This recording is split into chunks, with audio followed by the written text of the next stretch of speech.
this is an iHeart podcast. Guaranteed human. Hey, this is U.S. Olympic gold medalist Tara Davis-Woodhull. And I'm U.S. Paralympic gold medalist Hunter Woodhull. As athletes, our lives are about having a clear path. And a team that you can absolutely trust. So when it came to getting the best mortgage, we chose PennyMac. PennyMac is proud to be the official mortgage provider of Team USA and you. Learn more at pennymac.com. PennyMac Loan Services, LLC, Equal Housing Lender, NMLS ID 35953. Licensed by the Department of Financial Protection and Innovation under the California Residential Mortgage Lending Act. Conditions and restrictions may apply. This is Radhi Devlukia from A Really Good Cry. I absolutely love being outdoors, even if it's just stepping outside for a bit of fresh air between meals or taking a mindful walk to clear my head. But the one thing that can really ruin that is when my feet feel cramped in my shoes. So I switched to ultra running, and honestly, it makes such a difference. What I love most is their signature Ultra Fit Comfort Balance Strength. They have this roomy toe box that lets my toes actually spread and move naturally. So I really appreciate that. And I feel more grounded and balanced with every single step. It's like my feet can finally do their job, using all those little muscles that make me feel stronger the more I move. Whether you are a marathon runner, beginner or advanced, or just getting outside to train, Ultras have become my go-to for running and moving mindfully. They fit so well, they're so comfortable, and they just move with you. Shop now at ultrarunning.com and use my code CRY10 for 10% off. That's ALTRA running.com. Experience Ultra and stay out there. Support for the show comes from Public, the investing platform for those who take it seriously. On Public, you can build a multi-asset portfolio of stocks, bonds, options, crypto, and now generated assets, which allow you to turn any idea into an investable index with AI. It all starts with your prompt. From renewable energy companies with high free cash flow to semiconductor suppliers growing revenue over 20% year over year, you can literally type any prompt and put the AI to work. It screens thousands of stocks, builds a one-of-a-kind index, and lets you backtest it against the S&P 500. Then you can invest in a few clicks. Generated assets are like ETFs with infinite possibilities, completely customizable and based on your thesis, not someone else's. Go to public.com/podcast and earn an uncapped 1% bonus when you transfer your portfolio. That's public.com/podcast. Paid for by Public Investing. Brokerage services by Open to the Public Investing Inc. Member FINRA and SIPC. Advisory services by Public Advisors LLC, SEC registered advisor. Generated assets is an interactive analysis tool. Output is for informational purposes only and is not an investment recommendation or advice. Complete disclosures available at public.com/disclosures. Oh, yes, gaze upon me and know me, for I am the Christ child of podcasting. Yes, you shall Robert die Evans. for the sins of all podcasters. That's right. Future and past. I will be reborn, and sit at the right hand of my father, the Pod Save America guys. The Johns. Johns the Baptists. This is Behind the Bastards, the only podcast hosted by the man that Vulture magazine called the Jesus Christ of podcasting. That's right. Look it up. Look it up. It's there. Look it up. It's there somewhere, probably. Maybe if enough people look it up and harass the reporters over email, they'll have to report on it in a story. And then I can take an excerpt out of that article and make it look like they called me the Jesus Christ of podcasting, which would be worth it. Yeah. I mean, that's how you play, beat the media at their own game. Yeah. You get them to quote other people's complaints, and then you take that complaint and you say, hey. Look, we all learned a lot from Donald J. Trump. Yes, we did. Yes, we did. Can we not do this weird bit you're doing? Sophie, it's not a bit. It's my life. It is my life. Anyway. Matt Lieb is here. Hell yeah. Hey, I'm back. Hey, Matt Lieb. So glad to be here. Love being on this pod. Love talking to you guys. Love, just plugging my podcasts and just begging your listeners to just check it out. Yep. Pod Yourself The Wire, the world's only The Wire podcast, and Pod Yourself a Gun, the world's only The Sopranos podcast. Check out Pod Yourself The Wire and check out Pod Yourself a Gun. I need to pause for a second because I just saw the worst thing I've ever seen on Twitter. Oh no, what is it? So, Christy Yamaguchi Main, aka at Waffle House on Twitter, who is a fan of our show, big homie, posted a picture of a decal on somebody's car that says "messy buns" and "loaded guns," and then it's a picture of the American flag, and then says, "Hell yeah," and then says "raising lions, not sheep." Yeah. Oh, that's a person who has threatened to murder a barista. That's who that is. That is a person who has pulled a firearm on a Starbucks I just felt the need to share that with my friends here. That's amazing. Beautiful. That is a person who has unlawfully detained black people for riding a bike and asked them whose bike is that. Yeah, that is a person who has pulled a Glock on a FedEx driver who was not as white as they. Speaking of which, you know who would have definitely pulled a Glock on a FedEx driver? Who? Napoleon III. Actually, probably not. That was not super a problem that he had.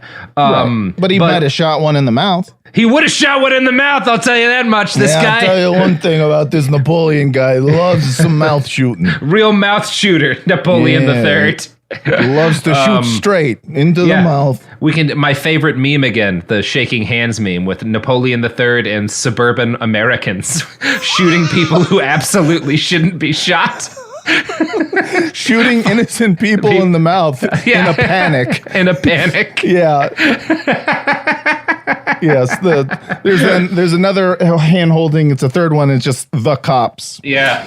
Look, a lot of fun. We can have a lot of debates about gun control, but Napoleon III is definitely a man whose gun needed more control. A little bit, just a tiny bit more. I mean, disarm all Bonapartes. He has a right to bear arms, but not a right to tear mouths. That's right. That's right. Anyway, yeah, you're doing good. Yeah. So. Anyway, Napoleon III. In the space of about a decade, the first 10 years or so he's in power, Napoleon III takes France from being one of the sick men of Europe. It was seen as kind of an ailing power like the Ottomans and a pariah, and turns it into what is probably the dominant political and military force on the European continent, right? After the Crimean War, he's got sort of what's seen as like the largest, most cohesive and effective ground army. He's expanded like over the course of the first like decade and change of his reign, he doubles the population of France. Because he's conquered all of Indochina, he's conquered effectively now parts of Algeria, Western Africa. Like he adds something like millions of people to French dominion. Oh, I thought people just liked the new empire so much that they were fucking a lot. They were just fucking making a lot more babies. No, yeah, a lot of more menage a trois. You know what I mean? Menage a way more than trois for this guy. Because Louis Napoleon, horny motherfucker. Yeah, which we're about to get call him Napoleon the Trois. But first, I did want to talk a little bit about a fun fact I found about him, about how he used his newfound wealth and prestige to lord his position over everyone else, right? And that's normal for emperors, you know. Sure. You wouldn't be an emperor if you weren't going to do some of that. But due to a quirk of metallurgy and history, he wound up doing this in a very funny way. When the emperor would host other world leaders for lavish balls and high society events, he would have his servants bring out gold-plated dinnerware for them, right? You know, and this was not to honor them. This was specifically to contrast them from him, because he had a much nicer set of dinnerware. And all of his plates and bowls and cups and spoons were made from what was at the time one of the most valuable materials on earth: aluminum. Hell yeah. I love it. Whipping out his aluminum cups so they go, I'm eating out of this can. How gauche. Enjoy your gold, poppers. I am just going to crack open this cold beer. This cold beer of precious aluminum. Watch me crash it. I'm going to crunch it right on my head. Just shotgunning mead. So the general public didn't start to become aware of aluminum until the end of the 1800s. The metal exists all throughout the earth, right? It's been around forever. We've been using it forever, but due to realities of geology, this silver from clay, as it was called, was generally mixed up with other shit, and we just didn't have the ability to like separate it and gather it in significant quantity. For an example of how valuable aluminum was during the reign of Louis Napoleon, the United States put a 6-pound aluminum cap on the top of the Washington Monument, and this was like a big flex. This was the U.S. being like, yeah, motherfuckers, we got 6 pounds of aluminum, bitches. What do you got? You got nothing. Yeah, it was the largest. We're going to wrap this whole thing in foil. It was the largest piece of the metal ever used at that time. Louis Napoleon actually granted a scientist named Henri de Ville a massive public subsidy to study how to gather larger quantities of aluminum. He ordered military standards to be made from aluminum poles for his troops to carry because he was so enchanted by the sight of aluminum. None of this worked very well, but that hardly mattered. The royal family wore aluminum jewelry. Louis's son had a baby rattle made of aluminum. It was a wild time for what is today the most boring metal on earth. They've got he's given his relatives aluminum rings. They're throwing their gold in the trash. Fuck this shit. It's got an aluminum. I love aluminum. An aluminum carriage that just keeps folding. God damn it! Can we make this stronger? Napoleon III was also notorious for his can we say cocksmanship? His cocksmanship. He's a fuck guy. He's a fuck guy. He's a fuck guy. Now his wife, who he marries shortly after taking power and is pretty controversial herself and sucks, is the Empress Eugenie. She is a huge prude. Some biographers write that she hated sex. So this is going to be particularly a problem because Louis Napoleon really likes sex. That's his favorite thing. He does. The way he threads this needle is by cheating on her constantly. Yeah, it makes sense. yeah, it makes sense. See where this is going, That's what he's got to do. So because things aren't working out great for Eugenie, and because after a while, there's no romance in their relationship, Louis Napoleon has to increasingly go further afield in search of love, and this is where we get the story of the Countess of Castiglione. Born Virginia Elisabetta Luisa Carlotta Antonietta Teresa Maria Oldoini, which is nobody needs a name that long. Three that's words. Every that's all you get. In Mambo number 5. Exactly. Yeah, this bitch is her own Mambo number 5. Her parents were Tuscan nobles who saw the fact that she's hot as hell, right? So they decide that since she's so gorgeous, they're going to solve, this is a problem, right? You don't really want to have a daughter who's famously beautiful when you're a high society because she's going to get up to some stuff. Yeah. So the only thing, her parents are just we got to deal with this hot daughter problem. We got to marry her off as soon as we can. Yeah. And so they hitch her off at age 17 to a 29-year-old. This is not a happy union. They have actually a famously disastrous marriage. And she basically leaves him immediately to move to Paris and become the mistress of the Emperor of France. Nice. This leads to a lot of drama, particularly when she wore a dress covered in hearts with no corset. She's famous for this. Just let him hang. Letting it hang. And she goes shows up at this fancy ball in this heart-covered dress with no corset while she's on Louis Napoleon's arm. And Empress Eugenie is there. She's sitting in the ballroom as the emperor comes in with this chick on his arm, which is people expect an emperor to sleep around, but that's still kind of that Jesus. Stings a little bit. Yeah, especially we're the French. She's not wearing a corset. She's breathing normal. She's breathing normal, not wheezing. Yeah. Everyone's this is a little mean. Yeah. So we don't know why the two stopped dating, which happened in around 1860, but they did break up suddenly. Now, all of this is mostly interesting because the Countess is widely considered to be the first supermodel due to her habit of taking and publicizing lurid photos of herself, often wearing things that were considered pornographic in the day. So she would put out pictures of herself in sandals. Oh, shit. She's with showing an off them ankle toesies. Visible. Yeah, she's showing off them toes. Oh, we're seeing those little toesies. And she's got this access to photographers in part because she's dating the emperor. And as a result, if you look at the way she's posing, she kind of invents the selfie. She's the first person who has the ability to do this, to dress up in the morning and be I look cute. I'm going to take a picture. I'm going to send it out to everybody. Right. Yeah. She has turned the world media into Instagram. She invented the duck face. Damn.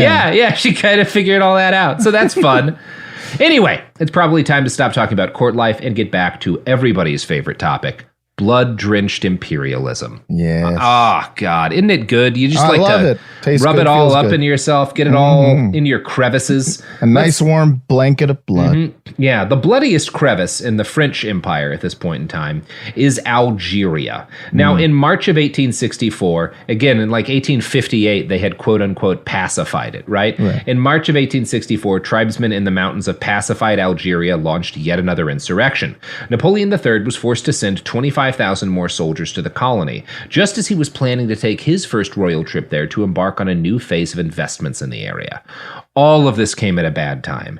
His brother-in-law, a valued advisor, had just died, and at age 57, Louis Napoleon is himself in pretty poor shape. I'm going to give you a little list of all the different ailments this man has. Fun. Rheumatism, gout, hemorrhoids, a terrible cough from decades of smoking, and a heart condition. So he's just falling the fuck apart. Yeah. But he decides still, I'm going to go to fucking Algeria and I'm going to fix things up personally in this troubled imperial possession that, my predecessors took on. Yeah. Now, one of the things that's interesting about him, he's a liberal, right? He's a monarchist, but he's a liberal. Yeah, and an enlightened despot. As a liberal, he doesn't think that, he doesn't talk about France's imperial possession the way that, you get a lot of British Empire guys talking about. He talks about, he talks about it from this position of, we're going to, I want this to be an Arab nation, and we just want to help them, Right, we're here to fix things up for them. We're not trying to take money out of them, and we're just trying to make them a little bit better so they can stand on their own. Right. Yeah. We're just trying to spread democracy to the Middle East. What's the exactly. big deal? He's trying to spread democracy in the Middle East. Now, I want to read a quote from the Shadow Emperor that kind of makes it clear the way in which he saw himself here. The Turks had governed Algeria as a province of the Ottoman Empire until 1830 and had done nothing for them, according to Louis Napoleon's lights. Apart from collecting taxes, the Turks had let them run their own lives, leaving traditional tribal affairs and customs unchanged. They had not encouraged them to abandon tribal life, acquire private property, or try to produce agricultural surplus beyond their own tribal needs for overseas sales. All of this was wrong in the eyes of Louis Napoleon Bonaparte. The Algerians needed guidance in entering the modern world of European civilization. Everything had to change, but it must be done patiently and respectfully. They must be given equal rights, the same rights as the French population. Such an idea, of course, had never even occurred to the most enlightened Algerian. Tribal councils, popularly elected and chosen throughout the centuries, should now be disbanded, and along with them, tribal chiefs. Dismantle the tribe and its administration and become like France, he insisted. And yet, Louis Napoleon specifically forbade the creation of cantonments or reservations. His knowledge of the whole-scale transportation and relocation of the American Indians, he said, had cautioned him enough to not repeat that experiment. And that's part, I find that really interesting. This is part of that's what he learned from us. Yeah, don't do reservations. Now, absolutely end their way of life and destroy their culture so they can participate in, specifically so that they can participate in global capitalism, Sure. The problem is, and again, he sees this as the Ottomans being foolish. No, the Ottomans knew how to run an empire, which is that all we needed out of Algeria was Algiers as a trading area, and we don't really care what other people do as long as they don't fuck with trade. And what's easy? Just letting them live their lives. Right, yeah. You just collect a little bit of tax and fucking move on. This goes reasonably well for the Ottomans. But it's it's going to be this fucking nightmare for France. And it all comes out of this idea that their culture is a failure because they're not part of the global capitalist system. They're not producing a surplus to sell. Now the Algerians would say, well, because we have enough food. Yeah. Yeah, we don't really need this. What do we want money for? Yeah. We've got our own thing going on. We're okay. We don't need money. Yeah, we're doing. I can buy stuff. What are you talking about? What do I need global capitalism for when there's a market right down the street? I have food and crops, animal skins, and all the things that I need. Napoleon III is horrified by this, and the fact that he while he's trying to figure out how do I dismantle and destroy this tribal structure, the fact that he won't do reservations is part of a fun trend in European history in the late 1800s. We talk about this a little bit at the start of this series, of Behind the Bastards, when we did Karl May, who is this German author who wrote cowboy books that Hitler just loved. But there's this trend in European culture in the late 1800s where indigenous Americans are glorified and idolized in European popular society, particularly in fiction.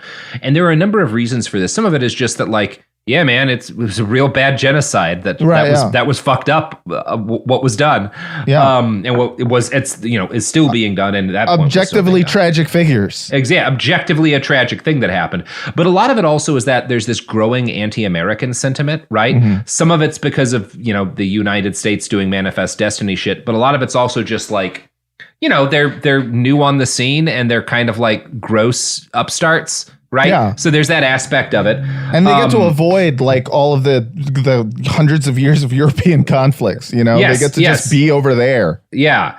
And it's interesting because there's this aspect of kind of idolization of indigenous Americans, it doesn't come with any real respect for their cultures, and in fact is often based entirely on fantasy presentations of these cultures. And that brings us back to Napoleon III.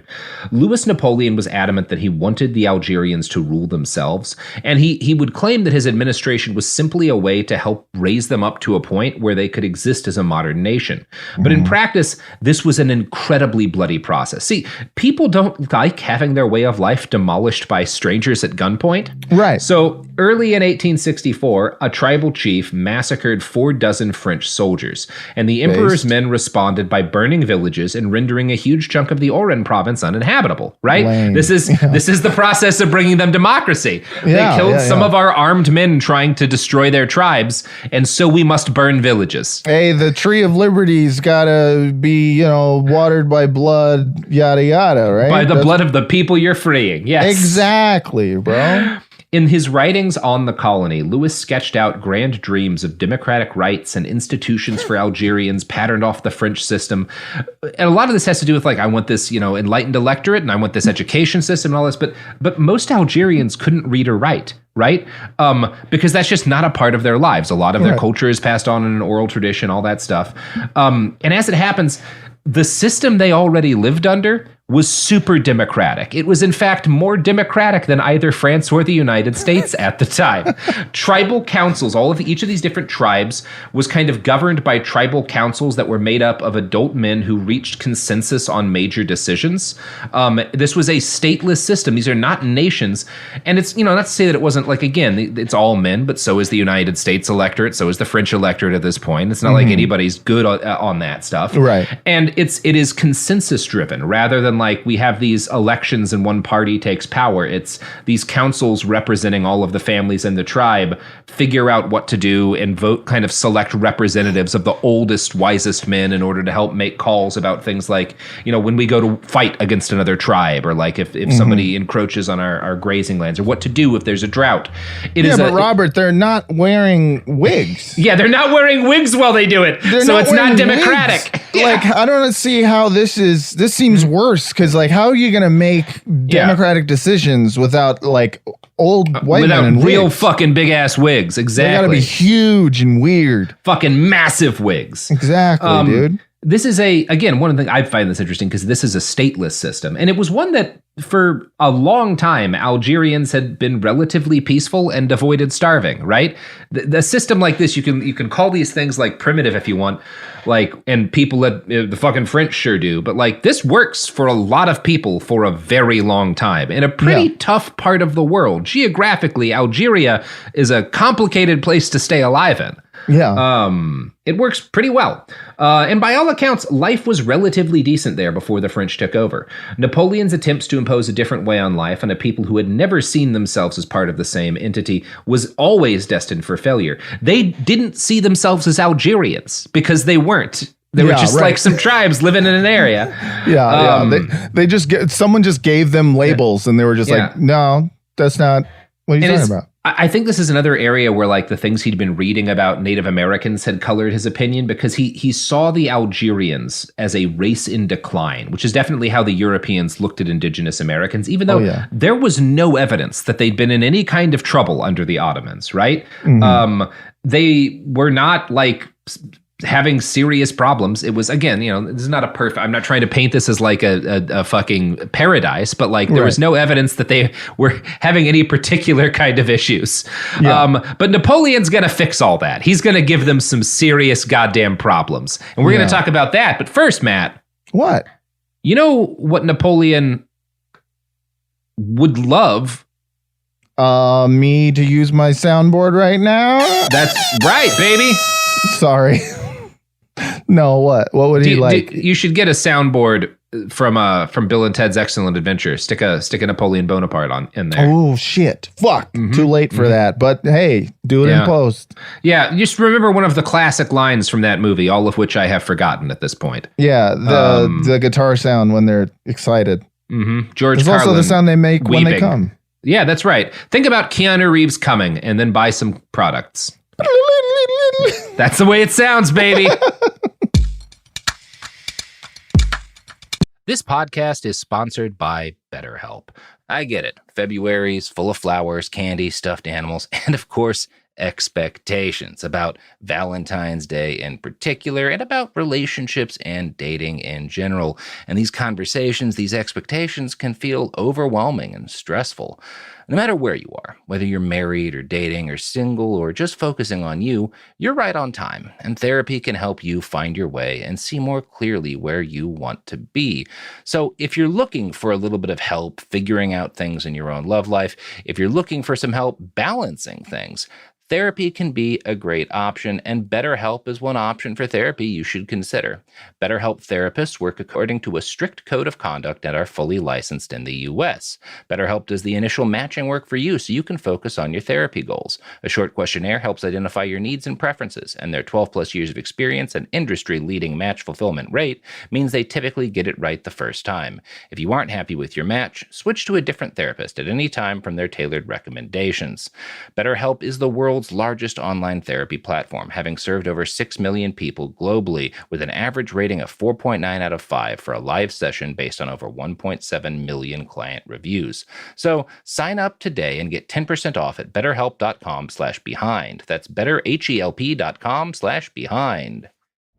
This is Radhi Devlukia from A Really Good Cry. I absolutely love getting outside, whether it's a quick walk or a mindful few steps between meetings, or even a longer run to just clear my head. But the one thing that can really ruin that for me is shoes that just don't feel right. That's why I started wearing Ultra running. With the Ultra Fit, every step feels comfortable, balanced, and strong, like my feet can finally move freely. What really stood out to me was the roomy toe box. My toes actually now have room to spread out, which makes movement feel more natural and comfortable. And when your feet aren't cramped, you feel more balanced, like every step has a strong, stable foundation. I've noticed that with extra space, my foot muscles get to work building strength, so I can actually move with more confidence. Ultra fits and moves with you no matter your pace or your goals. Beginner or marathon runner, they've really become my go-to for any kind of running or training, and I always feel like my feet can do exactly what they're meant to do. Feel the difference by visiting ultrarunning.com and use my code CRY10 for 10% off. That's ultra, ALTRA, running.com. Experience Ultra and stay out there. Support for the show comes from Public, the investing platform for those who take it seriously. On Public, you can build a multi-asset portfolio of stocks, bonds, options, crypto, and now generated assets, which allow you to turn any idea into an investable index with AI. It all starts with your prompt. From renewable energy companies with high free cash flow to semiconductor suppliers growing revenue over 20% year over year, you can literally type any prompt and put the AI to work. It screens thousands of stocks, builds a one-of-a-kind index, and lets you backtest it against the S&P 500. Then you can invest in a few clicks. Generated assets are like ETFs with infinite possibilities, completely customizable and based on your thesis, not someone else's. Go to public.com/podcast and earn an uncapped 1% bonus when you transfer your portfolio. That's public.com/podcast. Paid for by Public Investing. Brokerage services by Open to the Public Investing Inc. Member FINRA and SIPC. Advisory services by Public Advisors LLC, SEC registered advisor. Generated assets is an interactive analysis tool. Output is for informational purposes only and is not an investment recommendation or advice. Complete disclosures available at public.com/disclosures. We're back, and we're just thinking about how it sounds when Keanu Reeves comes. Sounds like a cool normal to me. person. Yeah, I think so. Excellent. One day I'll meet him, and I'll ask what it sounds like when he comes. Yeah, what does it sound like when you come, Keanu Reeves? I'm sure he'd answer. He seems cool. I'm sure he would have an answer. I'm not sure he'd appreciate that specific question. Oh, no, certainly wouldn't appreciate it, but he would have something for it. So Napoleon III's whole goal is to take the Algerian people out of the place they had been living, out of their ancestral homelands, to so basically no one owned land in Algeria, right? You had like this is our hunting ground. This is where we graze our sheep. And if a tribe comes in, maybe there would be a conflict over it, but it was not, people didn't have like a piece of paper that said this is your land. Yeah. He basically is going to, over the course of his time in power, take away all of the lands owned by tribes, because there's initially this sense of like, well, what if we give the tribes some land and some of it becomes France's? He's going to get rid of all of that over time, because his goal is to force all of these people who are, again, perfectly happy living in the fucking hills and mountains and whatnot of Algeria, and forced them to move into modern cities with wide French-style boulevards, electric power, and parliamentary democracy. Now, that'll work out. That'll work out. It doesn't. There's a fucking insurrection. And the first thing Napoleon does when this insurrection happens is he appoints a new leader, a non-military leader, because he's like, well, maybe they killed those soldiers because the military was being too aggressive. You know what I'll do? I'm going to put my best guy in charge of things. And you know who that's going to be? Greg Napoleon? Yeah, old Prince Jerome, the guy who had fucking fled the field in Crimea. Old Greg's back. Yeah, hey, it's me. Yeah, it's me. Jerry Napoleon. So he puts gutless Bonaparte in charge, replacing the old military leader of the colony. And again, the military, their solution to problems was massacring villages. So I'm not saying like he should have let those guys stay in power, but Prince Jerome is like a high society liberal, and he brings with him to Algiers a coterie of Parisian high society liberals. And he's going to attempt to democratize Algeria. And I'm going to read again from the Shadow Emperor here. Quote, "The brooding Plon, that's his other nickname, personally knew nothing about Algeria, its history, or its people, and had no plans to learn by touring the country, or indeed, even to leaving the capital of Algiers. He was only interested in introducing his personal theoretical liberal reforms. But when, for instance, on February 16th, 1859, he announced from France, where he had returned in December of 1858, that the natives would be free to sell or acquire land, including tribal land, all sides were up in arms. Strictly defined lands could no longer easily be confiscated by the state. The result, the tribes would eventually break up, disintegrate, and disappear. As the totality of their tribes literally constituted Algeria, this meant the entire social structure protecting the members of each tribe would no longer exist, resulting in a veritable diaspora of tribesmen."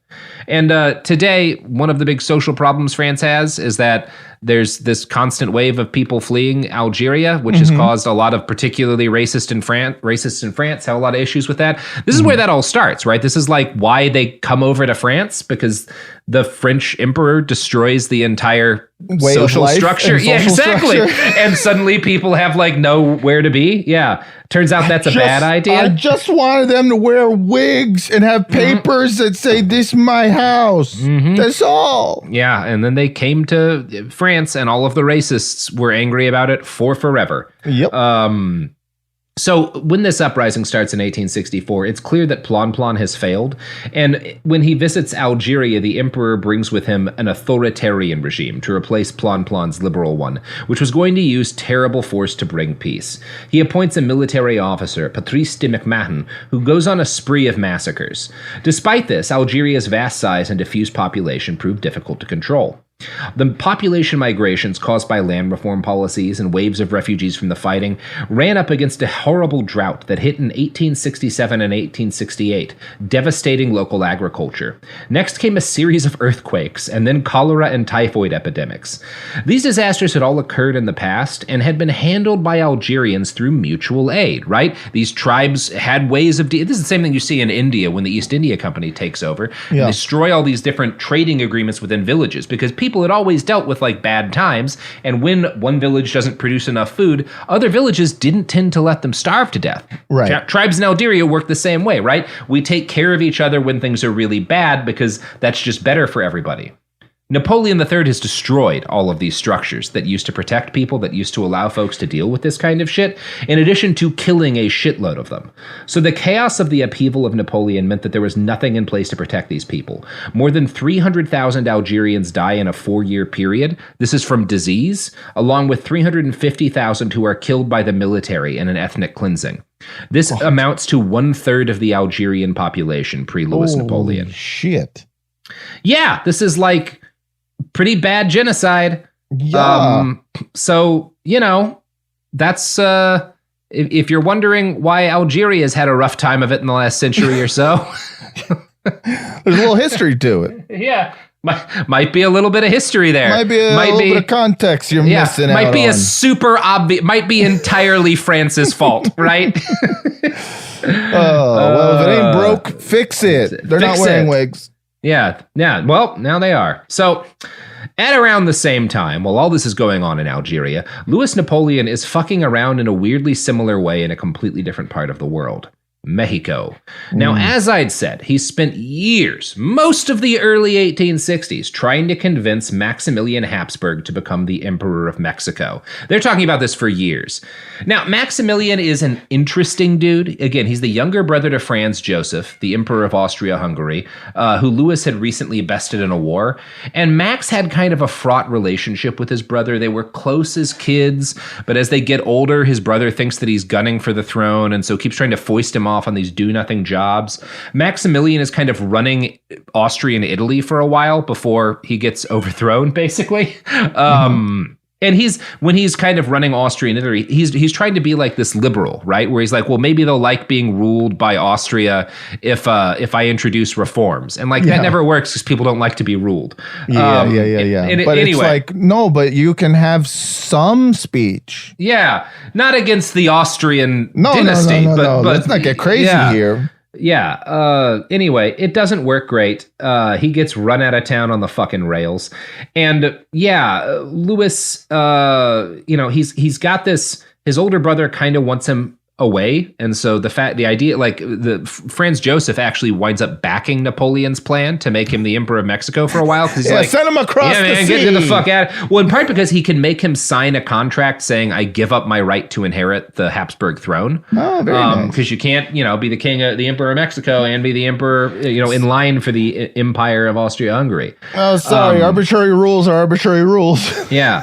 And Maximilian is a very similar kind of guy to Plon Plon. He's this idealistic, naive, arrogant liberal who wants to reform things and be seen as a reformer, but also wants to be the guy running things and wants it all to be done his way. Yeah. And he wants to reform Mexican society in what you might call vaguely center-left directions. And doing this means, though, defeating the already pretty, for the time, left-wing legitimate government of Mexico, which is a republic currently governed by the elected leader who was an indigenous Mexican man named Benito Juarez. He's got indigenous ancestry, and Juarez is a fascinating man, a tough son of a bitch. Cool ass dude. He had been elected president after finishing a vicious civil war, beating the conservatives who sought an autocratic dictatorial form of government, different from Juarez's republic.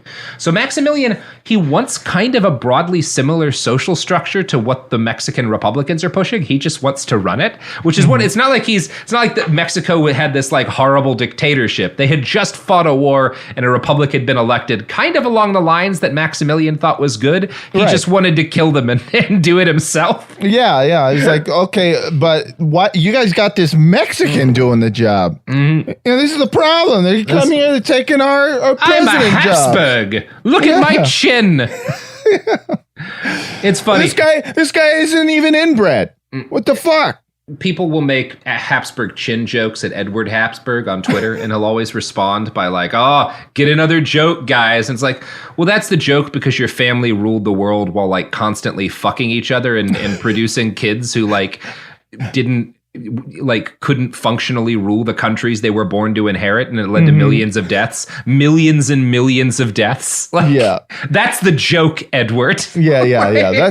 That's what makes it funny. Oh yeah, do another joke about my genocidal fucking bloodline. Fucking Habsburgs. God, you are never wrong in shit talking a Habsburg. Always go after them. Always go after Habsburgs. So, you know who learned that lesson well? Gafferlo Princep. Oh, hell yeah.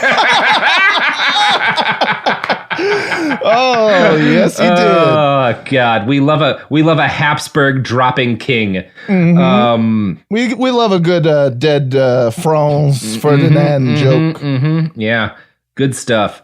So, anyway, Maximilian, he has all these political theories that he wants to test out. He's thinking about again, and I really do, the book, The Last Emperor of Mexico by Edward Shawcross, fucking good book, incredibly readable. I finished it in just a couple of days because I couldn't put the thing down. Really, really well-written book.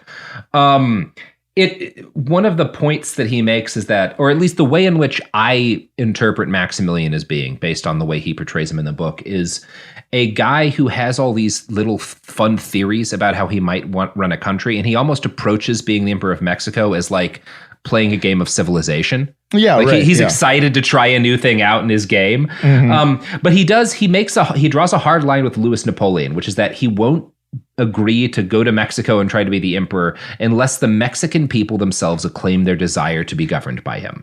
Now, this was never going to happen. For one thing, Mexico is very large, and most of the people living there have absolutely no connection to like global centralized culture. authority? Yeah, exactly. Like, go to somebody in the fucking Chihuahua and be like, "Hey, do you want a Habsburg emperor?" Like, dude, what the fuck, man? I got stuff going on. Like, Yeah. What are you talking about? The idea that these guys would be able to rule a landmass based on borders that they just kind of invented is great. I love it. Go for it. To be honest, it's never worked out well for the Mexican government. Yeah, no, it's no one has ever been good at governing Mexico. Yeah. No one can figure it out. Yeah. So basically what happens is that Napoleon III works with a cadre of defeated conservative Mexican officers to trick Max into thinking that his reign is supported. And then he sends a French army into Mexico to conquer it from the legitimate government. Now, this first army gets its ass kicked because Benito Juarez, pretty good military commander. Yeah. But also, again, the Mexican state has just finished several civil wars. It's battered. They don't have a super functional military compared to the French military, which a lot of people will say is the best in the world in this period of time, or at least one of them. So Louis Napoleon sends a much larger army next, which succeeds in smashing all resistance and conquering Mexico. But it conquers Mexico the same way the U.S. conquers Afghanistan. They conquer a bunch of cities leading to the capital and kind of control the roads, right? But that's all they have. Because they only send like 50,000 men, I think, at the height, which is, again, Mexico's quite big. No, it's a big place. Sizable nation. Yeah, lots of land. So they're able to, and the French can beat, because they've got a modern army, modern guns, and the Mexican military doesn't really have a lot of that stuff, they can beat any field army that arrays itself against their main force. But that main force can only be in like one area at a time, and they can't, with splitting the army up, number one, sometimes you're going to lose groups of the army, right? Because you can beat 100 French soldiers or something. And then the other problem is that like you can't hold anything but the cities and the roads. Now they do try to build up a Mexican army, like an imperial army. There's an imperial Mexican army. It is of debatable competence. Again, think of Afghanistan. This is actually very similar to fucking Afghanistan. And costs very quickly skyrocket. Now, Napoleon III, basically his business plan here had been, well, we'll conquer Mexico. We'll stick this guy on the throne. Pretty soon he'll just take over the Mexican army and they'll keep the peace. And then France will get to get its pick of all of the resources in Mexico. Yeah, get all that silver, dude. There's a lot of good shit in Mexico. And it's like, this will work out. A couple of years of costs and then it'll be worth it. He is as good a businessman as Elon Musk. Yes. That's how this shit works. He's going to spend $44 billion and he's going to go, now everyone gets a blue check mark. Yeah, the Mexican people here are Twitter, and they're about to do what Twitter did when Musk took over, which is start a massive grassroots rebellion against the empire. Everyone just has fake accounts saying they're a Habsburg and just make fun of them until he just a shitload of Habsburg accounts. So Maximilian enjoys fairly little popular support. He is handicapped by the fact that, again, he's a liberal. So he keeps pushing through these liberal reforms and announcing these very liberal laws, but his entire base of support are like ghoulish right-wingers. So the people who he is trusting to back him hate the way he wants to run the country. Yeah. And when he does things that like Benito Juarez's supporters probably would have liked in a different circumstance, his primary backers desert him. And so he has to like crack down on the people of Mexico in order to like get their support back, which fuels the rebellion. It's just a doomed situation. Yeah, he's threading an unthreadable needle here. Yeah, it's not even a needle. He's just like sticking a string into a solid nail. Yeah. Why won't it go through? Can't get anything through this fucking needle. This is bullshit, dude. This shouldn't be this hard. So the fuckery reaches its peak under what becomes called the Black Decree, or Bando Negro, of 1865, in which all captured Republican soldiers are to be executed without trial. Now, do you think this lowers the tensions? Yeah, I think it definitely just completely equalizes it. Everyone's like, oh, man, fuck, I guess we won't do this no more. So what happens, what this actually results in is the Republicans are like, well, then whenever we capture French soldiers and Mexican imperial soldiers or government officials, we will kill them without trial. And of course, this leads to the slaughter of thousands and thousands and thousands of people. Just nightmarish bloodletting. When Max had headed over to take command of the government, Louis Napoleon had promised him that all the resources of the French state would be dedicated to seeing the success of his imperial project. But costs quickly outstripped what Louis had been willing to pay, and since the imperial government didn't control much actual territory, exploiting Mexican resources for French profit proved impossible. In 1866, all of this came to a head for several reasons. One, the U.S. Civil War ended. The reason why Louis Napoleon had timed sending Maximilian over there was that the U.S. was fighting a civil war, and he was like, this will keep them occupied for a while. They won't be able to get involved. Yeah. His plan was to make a fire break for U.S. power, right? Mm-hmm. While they're busy fighting themselves, I will establish control over Mexico using Maximilian, and then by the time they finish, this will just be done, and they won't be able to stop it. Yeah. So the U.S. Civil War ends, and, now the U.S. is no longer distracted. The Union starts sending weapons across the river to Benito Juarez, because we're well, we don't really like this at all. Yeah. And there are constant worries. It's a legitimate worry that the Americans might just invade and attack the French army in Mexico, which we could have done, and it would have been the only time U.S. troops entered Mexico for a reason that wasn't fucked up. Yeah, for a cool one. That we almost invaded Mexico for a good reason. Oh, don't worry, we didn't. Cool. We didn't. We continued our streak of only fucking over Mexico. Yep. A proud and time-honored American proud tradition. Heritage of Americans fucking with Mexico, stealing land and destroying entire political structures. This is kind of the one time in which we were almost nice to Mexico. Oh, man. So close. And we will talk about what happens next. But first, you know who is nice to Mexico? Me. That's right. Matt Lieb, our primary sponsor. A lot of you don't know this. This whole podcast is paid for by Matt Lieb. He just keeps getting credit cards. Listen, I am in a lot of debt right now, but if people can get their bastards content, I'm willing to pay. So buy my product, Matt Lieb. Buy me. Just send him money so he can keep financing this debt. Help. This is Radhi Devlukia from A Really Good Cry. I absolutely love getting outside, whether it's a quick walk or a mindful few steps between meetings, or even a longer run to just clear my head. But the one thing that can really ruin that for me is shoes that just don't feel right. That's why I started wearing Ultra running. With the Ultra Fit, every step feels comfortable, balanced, and strong. Like my feet can finally move freely. What really stood out to me was the roomy toe box. My toes actually now have room to spread out, which makes movement feel more natural and comfortable. And when your feet aren't cramped, you feel more balanced, like every step has a strong, stable foundation. I've noticed that with extra space, my foot muscles get to work building strength, so I can actually move with more confidence. Ultra fits and moves with you no matter your pace or your goals. Beginner or marathon runner, they've really become my go-to for any kind of running or training, and I always feel like my feet can do exactly what they're meant to do. Feel the difference by visiting ultrarunning.com and use my code CRY10 for 10% off. That's ultra, ALTRA, running.com. Experience Ultra and stay out there. Support for the show comes from Public, the investing platform for those who take it seriously. On Public, you can build a multi-asset portfolio of stocks, bonds, options, crypto, and now generated assets, which allow you to turn any idea into an investable index with AI. It all starts with your prompt. From renewable energy companies with high free cash flow to semiconductor suppliers growing revenue over 20% year over year, you can literally type any prompt and put the AI to work. It screens thousands of stocks, builds a one-of-a-kind index, and lets you backtest it against the S&P 500. Then you can invest in a few clicks. Generated assets are like ETFs with infinite possibilities, completely customizable and based on your thesis, not someone else's. Go to public.com/podcast and earn an uncapped 1% bonus when you transfer your portfolio. That's public.com/podcast. Paid for by Public Investing. Brokerage services by Open to the Public Investing Inc. Member FINRA and SIPC. Advisory services by Public Advisors LLC, SEC registered advisor. Generated assets is an interactive analysis tool. Output is for informational purposes only and is not an investment recommendation or advice. Complete disclosures available at public.com/disclosures. Let's talk about modern home shopping. It's sort of become a fun side hobby, right? Scrolling listings at night, dreaming about kitchens you've never seen, or backyards you haven't even stepped foot in. all from the comfort of pretty much anywhere.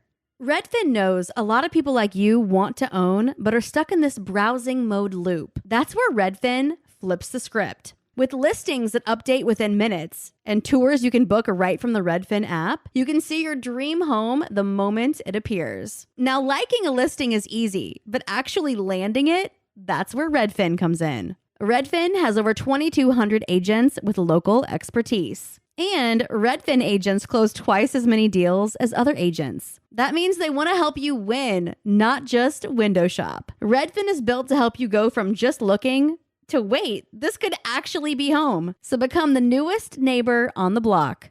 Visit redfin.com to start finding and start owning. That's redfin.com. We're back. So, at the same time that Maximilian's Mexican empire is collapsing, shit in Europe starts to go wrong, with the Prussian Otto von Bismarck launching a war against Austria. Napoleon, in a secret meeting with Bismarck, agrees not to defend Austria's Franz Joseph. Yep. And part of it's like, so Bismarck is like, hey man, I'm going to go to war with Austria. You don't really like this guy. You fought him in a war. Just let me do it once. I'm going to take some shit. And you know what? You'll get some territory, right? Some of this territory that's kind of like on the border of like Italy and France and all this stuff. You'll get some of that. You know, it'll work out great for you. You just got to let me deal with him and I'll give it to you. Like, trust me, it'll be good. Trust me. I'm Otto von Bismarck. I'm Otto von Bismarck, most trustworthy man in Europe.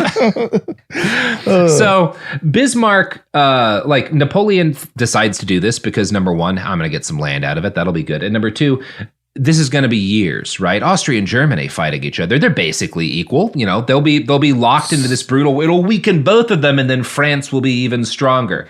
There's no way this will get done quickly. Yeah. Like 7 weeks, say. It is over almost immediately, because what Otto von Bismarck has done is invent Germany. And if you know one thing about Germany, pretty good at war. Pretty good at war in Western Europe. Yeah, like the way ours is baseball, theirs is doing war. Yeah, in Western Europe. Once they go east, it gets a lot messier for them. No one can figure that out. But solid at Western Europe. That. Yeah, so as you said, they basically win this war against Prussia immediately.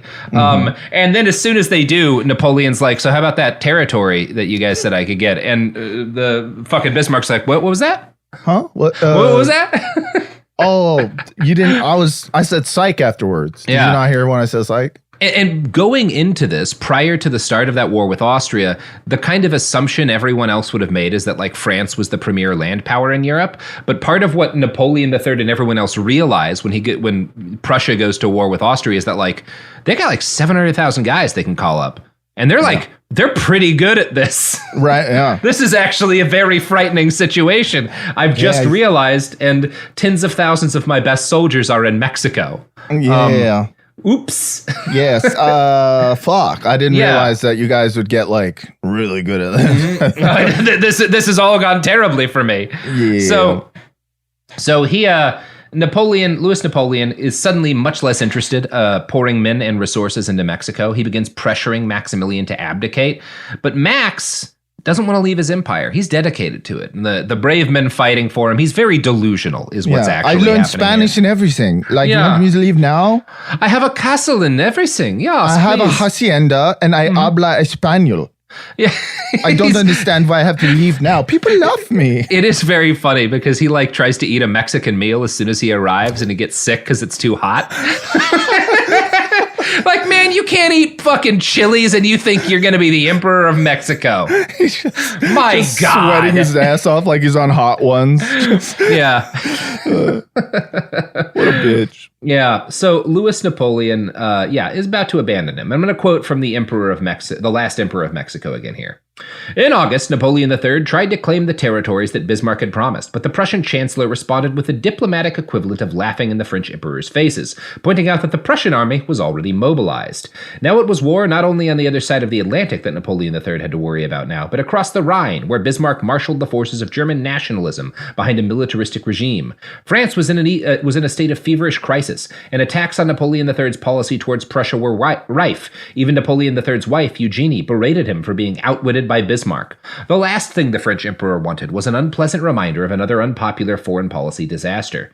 He tried to delay meeting with Carlotta. Pleading illness, he urged her to visit her brother in Brussels first, but Carlotta had already telegrammed the courts at Brussels and Vienna, informing them that she would not be visiting because of the refusal to send more volunteers. Ignoring the French emperor's excuses, she proceeded to Paris. So, Napoleon III has Eugenie try to stop Carlotta from meeting with him, but she will not be dissuaded, and she eventually gets her audience with Napoleon III, and she's been over in Mexico for a while, and while she's been over, things have gone a lot worse for him, and he's gotten sick and old, so she sees this guy that all of her and her husband's hopes lay on continued French support. They cannot hold on to their empire without France.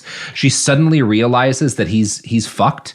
Like he's old and broken, and she loses her mind. She spends like the rest of her husband's reign locked in a castle and completely out of her mind. Jeez. She had been so invested in the idea of being the empress, and as soon as it becomes clear we're doomed, she can't function anymore. It's very funny. Like fuck her and fuck him.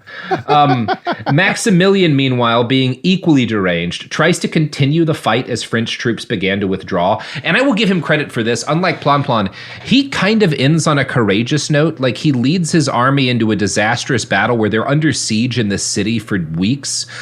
They win a couple of like battles where they like push out against the Mexican army, and he like stays there until the bitter end in this really nasty situation. So there's a degree of at least physical courage he has while still being completely deranged.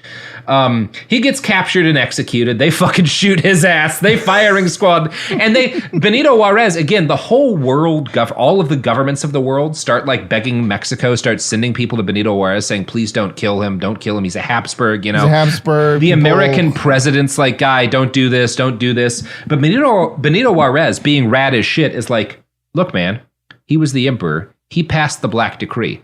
All captured soldiers get executed. I'm not going to hold him to a different standard than the tens of thousands of men he had killed. Like, fuck him. Hell yeah, Benito Juarez, kind of sick. The coolest. Just the fucking coolest. The GOAT. Maximilian died cursing Napoleon III for failing to come to his aid. Very funny. The second French intervention in Mexico lasted 5.5 years and caused as many as 70,000 deaths, all of which happened at the instigation of Napoleon III. Yeah. So, by 1870, Louis Napoleon is a sick man in steep decline. France is still powerful and in fact wealthier than ever, but its military is geared toward the kind of colonial wars they'd been fighting in Mexico. Think about how the U.S. military specialized for Iraq and Afghanistan. It's a small professional force capable of besting insurgents and holding cities. The problem was Prussia had focused on becoming a land power. With a massive base of the French military on paper, they can maybe get 400,000 troops together, and that's going to be hard for them. It's going to take them some time to get everybody like in the same place. The Prussian military can, in the space of like a week or two, have 700,000 men armed and marching. Like they are very, very good at this. They figured out this war thing. They figured out this war thing. And Otto von Bismarck makes it his goal starting in the late 1860s, I want to have a war with France. Number one, we lost a couple against Napoleon, and that still rankles us. And number two, I want some of this territory that's like currently France, but that's right on the edge of Germany. I want to take that shit, and I'm going to make a Germany. So Bismarck starts jinking and pushing to like make it kind of find a way in which to justify having a war with France. He needs a pretext. He needs a pretext. And specifically, he wants France to start the war. Yes. Right? That's the thing that he wants most. So in 1867, the same year Maximilian gets shot to death in Mexico, Prussia forms the North German Confederation, the immediate precursor to the nation of Germany. Now, everything comes to a head over the question of who will be the next king of Spain. For a brief period of time, the king of Prussia, Bismarck works for the king of Prussia, right? Germany's not a thing yet. The thing, right. Germany becomes a thing based around the scaffolding of Prussia. or is scaffolded around the core that is Prussia. The Prussian king puts forward a German prince to be the king of Spain and is like, hey, maybe this guy could do it. And the Emperor of France is terrified by this, right? Louis Napoleon is like, well, if that happens, then France is going to be surrounded on both sides by states led by German emperors. I'm not going to let that happen. And the Prussian king, who also doesn't really want war, Bismarck is orchestrating this, is like, okay, hey, just an idea, just pitching here. Just throwing a pitch out here, man. Chill out. There are no bad suggestions or no bad ideas. So this gets rescinded, which should have been a big win for Napoleon III. But he's still really worried that the Prussians are going to try something. So he sends out his foreign minister, and this guy, Count Benedetti, is the same as everyone else that Napoleon III picks for a job, shit-eatingly incompetent, right? Yeah. If we know one thing about the man, he is not good at picking people. Yeah, it's just all of his drinking buddies. Yeah. It's just like, hey, better dummy. You do it. Yeah. He's like, yeah, you get in there, Benny. Yeah, you got it. You got it, Benny. You got it. Figure it out. You got it's it. Easy. Yeah. So he sends Count Benedetti over to the King of Prussia, who's like at a fucking bath. He's doing like a big spa day, to ask him to promise not ever to put a German prince on the throne. And the conversation goes pretty well. Obviously, the King of Prussia doesn't want a war with France over this. But Otto von Bismarck decides to do a little bit of fake news and spin this up as a diplomatic incident in which the French ambassador had been kicked out of the king's presence, never to be allowed back again. This was not true, but Bismarck knows all that matters is getting this bad news out there. Quote, by July 14th, the news is on the newspaper's desk all over Europe. As soon as the news of this supposed diplomatic incident is published, the streets of the French capital are taken over by demonstrations against the Germans. The windows of the Prussian embassy are smashed by rioters. Meanwhile, in Germany, Bismarck fans the flames of nationalism by distributing for free copies of newspapers with his own version of the event in order to make it look like Benedetti was pestering the king with haughty demands. By the 15th of July, the French government is in turmoil and must compose with the Allies clamoring for war and the suspicion of the opposition. There is a last attempt to ask clarifications from the Count Benedetti, but the telegram arrives too late, and the careful examination of the diplomatic papers asked for by the opposition is refused. And so basically, there's this, Bismarck puts out this fake news that, they insulted our national honor. Yeah, and this is called the Ems Dispatch. This diplomatic cable that goes out that Bismarck fucking fucks with. You got to be real confident to be like, I'm gonna make this country clamor for war with us. And it works. The French people do. And Louis Napoleon, he is old and he is sick and he does not think this is a good idea. But all of these generals, the same ones who'd convinced him, to invade Indochina, say it's a good idea. And most importantly, his wife Eugenie is like, if you don't do this, you're a fucking coward. Yeah, right? This is how I come. Yeah, I don't want to fuck you, but I want you to go to war against fucking Prussia. I don't have sex. This is how I do it. They have a son at this point. She's like, your son will have nothing to inherit if you don't go to war against Germany right now. What kind of example are you putting for your son if you don't start a pointless war against the new great land power in Europe? So Louis Napoleon, being fundamentally a coward in a lot of ways, declares war on Germany. Smart. This goes pretty bad. So for one thing, on paper, he's supposed to be able to get about 400,000 dudes together, which even though the Prussians outnumber that, you're on the defense. You've got castles and fortresses. You can win a defensive war that way, especially if that's just kind of your first wave. But he actually has trouble getting more than 250,000 dudes together. The other problem is that, you know how he forgot to bring artillery to the Crimean War? Yeah, I remember that. Never learns that lesson. So I knew I forgot something. The artillery that the French bring into the Franco-Prussian War is the same artillery, in some case, literally the same guns that Napoleon had brought into battle in 1812. Oh boy. Yeah. Meanwhile, the Prussians have breech-loading steel cannons. Fuck. With modern artillery. Yeah, they got shells and stuff. They're not just firing balls at 30 they're not just shooting hour. heavy balls real fast. Basically, the French cannons are like hucking a Mazda Miata, pretty fast, and the German cannons are actual cannons. Yeah.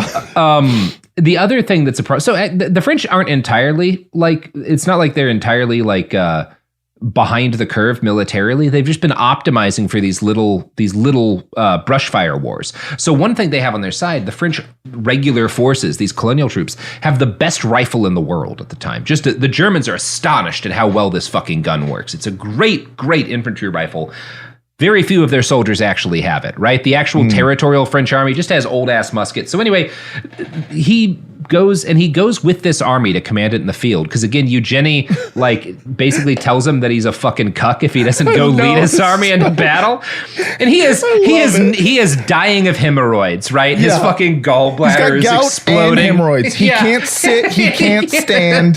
Certainly, he can command a field. He can barely move. He's got his teenage boy with him, and they have this one little battle where they move into Prussian territory and kill 60 guys, and he gets his air close enough that a bullet whizzes over his head. He's like, "There you go, you did it. You've been blooded in combat." Yeah.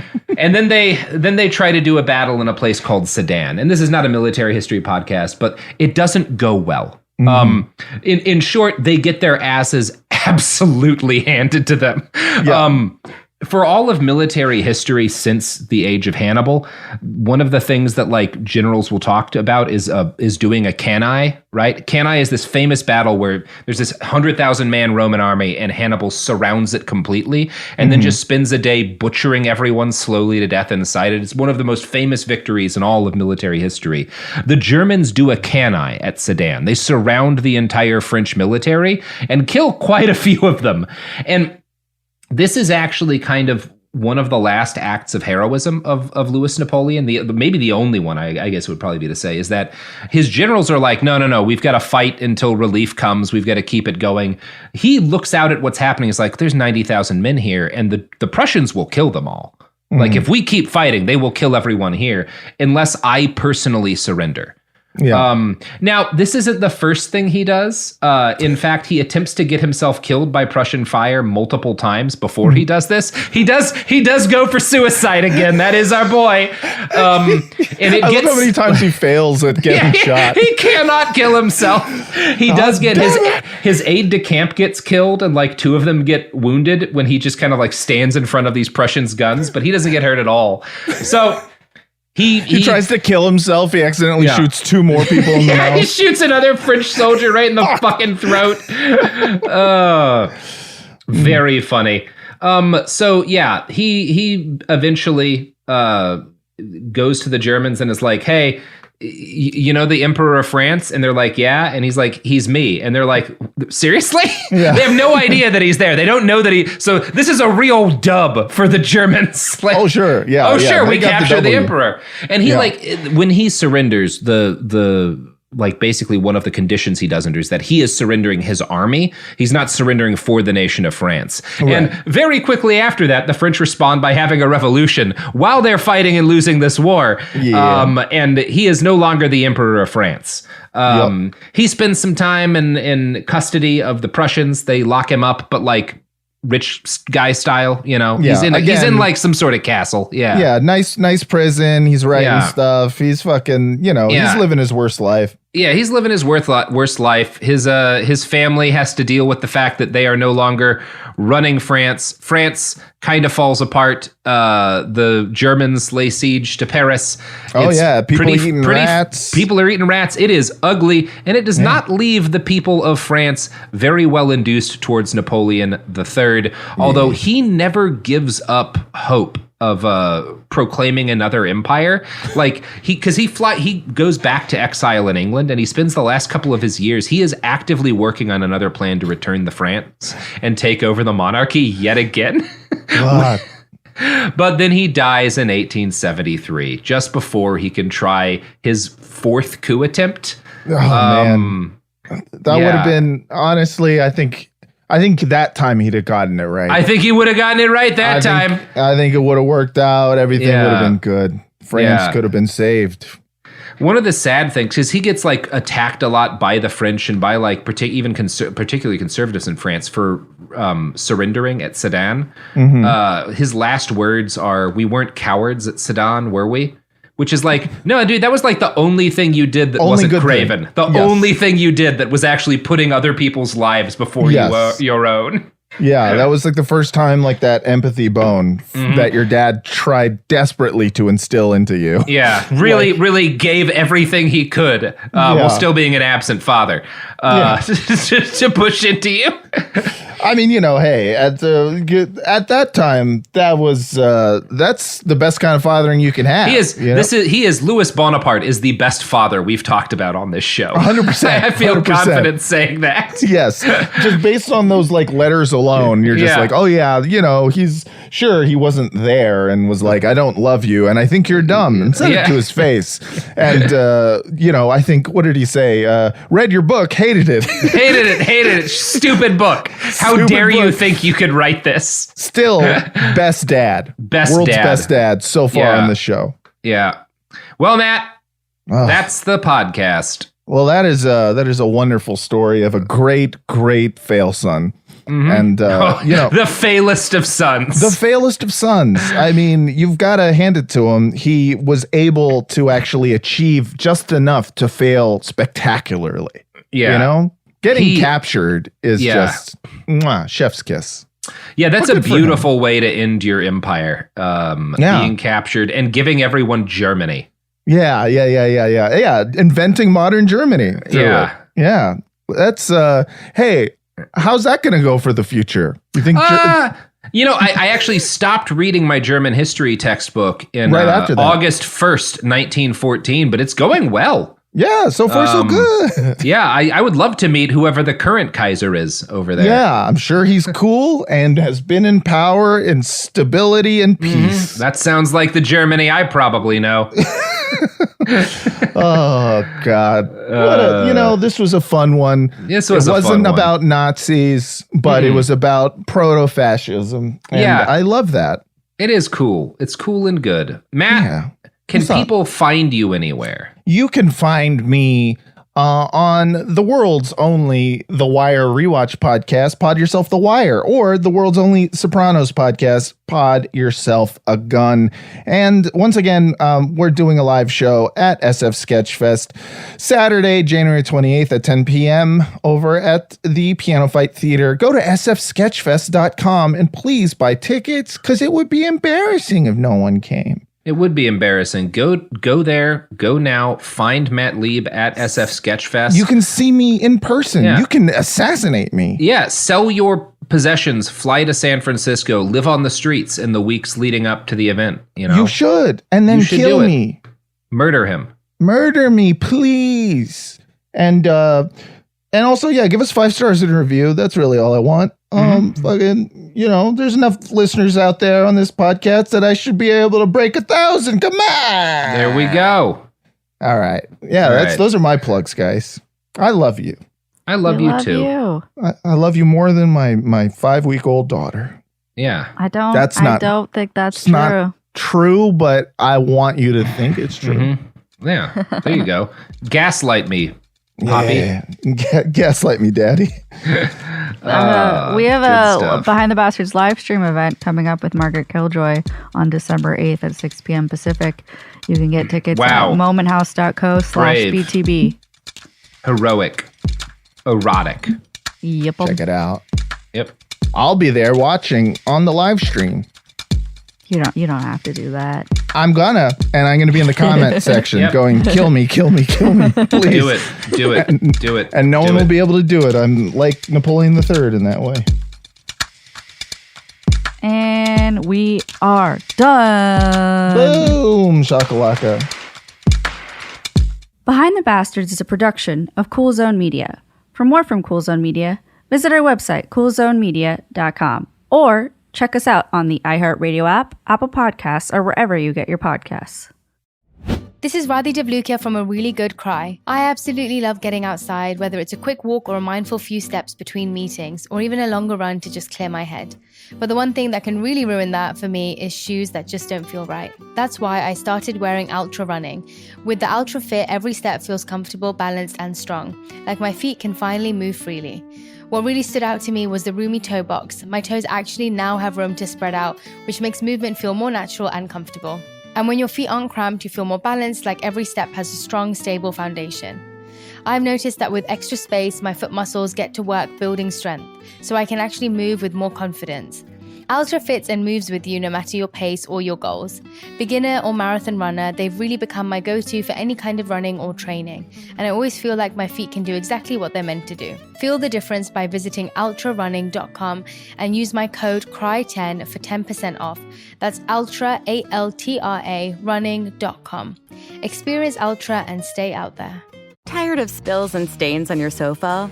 Wash away your worries with Anabay. Anabay is the only designer sofa that's machine washable inside and out, starting at just $699. Plus, Anabay sofas are pet-friendly, stain-resistant, and feature changeable slipcovers and modular pieces. Get up to 60% off site-wide with a 30-day money-back guarantee. Visit washablesofas.com to get yours now. That's washablesofas.com. Offers are subject to change and certain restrictions may apply.